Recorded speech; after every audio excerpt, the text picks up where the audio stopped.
कोपरगावकरांनो, बाजारात फिरून थकलात तरीही हवी ती वस्तू मिळत नाहीये का? मग या थेट द फॅमिली मार्ट मध्ये तुमच्या घरासाठी लागणाऱ्या जवळपास सर्वच वस्तू आता एकाच छताखाली. लहान मुलांची आकर्षक खेळणी, मुलांचे व मोठ्यांचे कपडे, घरगुती वापराच्या वस्तू, किचनवेअर, भांडी, गिफ्ट्स आयटम, शैक्षणिक साहित्य, सजावटीच्या वस्तू आणि दैनंदिन गरजेच्या 10,000हून अधिक वस्तूंचा भव्य संग्रह. उत्तम गुणवत्ता, भरपूर व्हरायटी आणि होलसेल दरांमुळे ग्राहकांची वाढती पसंती. सणोत्सव असो, वाढदिवस असो किंवा रोजच्या गरजेची खरेदी, प्रत्येकासाठी योग्य पर्याय फक्त द फॅमिली मार्ट मध्ये. मग वाट कसली पाहता?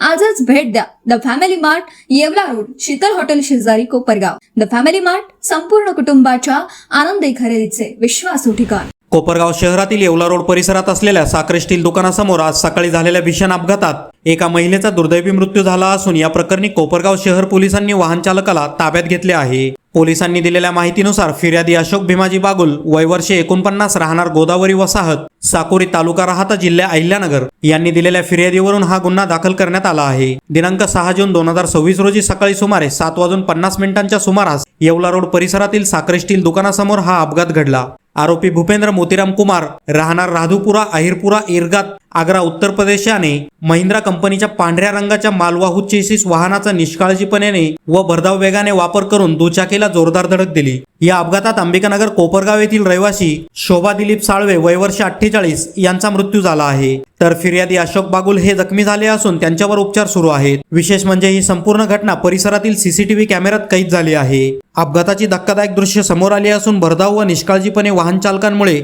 होणाऱ्या अपघातांबाबत पुन्हा एकदा चिंता व्यक्त केली जात आहे. या प्रकरणी कोपरगाव शहर पोलीस ठाण्यात गुन्हा क्रमांक 302/2026 नुसार गुन्हा दाखल करण्यात आला आहे. आरोपींविरुद्ध भारतीय न्याय संहिता कलम 106(1), 281, 125 अ, 125 ब, 324 तसेच मोटार वाहन कायदा कलम 184, 134 अ व 177 अन्वये गुन्हा नोंदविण्यात आला आहे. घटनेची माहिती मिळताच पोलीस निरीक्षक रामकृष्ण कुंभार यांच्या मार्गदर्शनाखाली पोलीस उपनिरीक्षक संदीप सोने आणि police head constable Baban Tamnar यांनी घटनास्थळी भेट देऊन पंचनामा केला आहे. त्यानंतर आरोपी भूपेंद्र मोतीराम कुमार याला ताब्यात घेण्यात आले असून या प्रकरणाचा पुढील तपास कोपरगाव शहर पोलीस करत आहेत. बातमी तुमची, प्राधान्य आमचं. प्राधान्य न्यूज साठी प्रमोद पवार, कोपरगाव.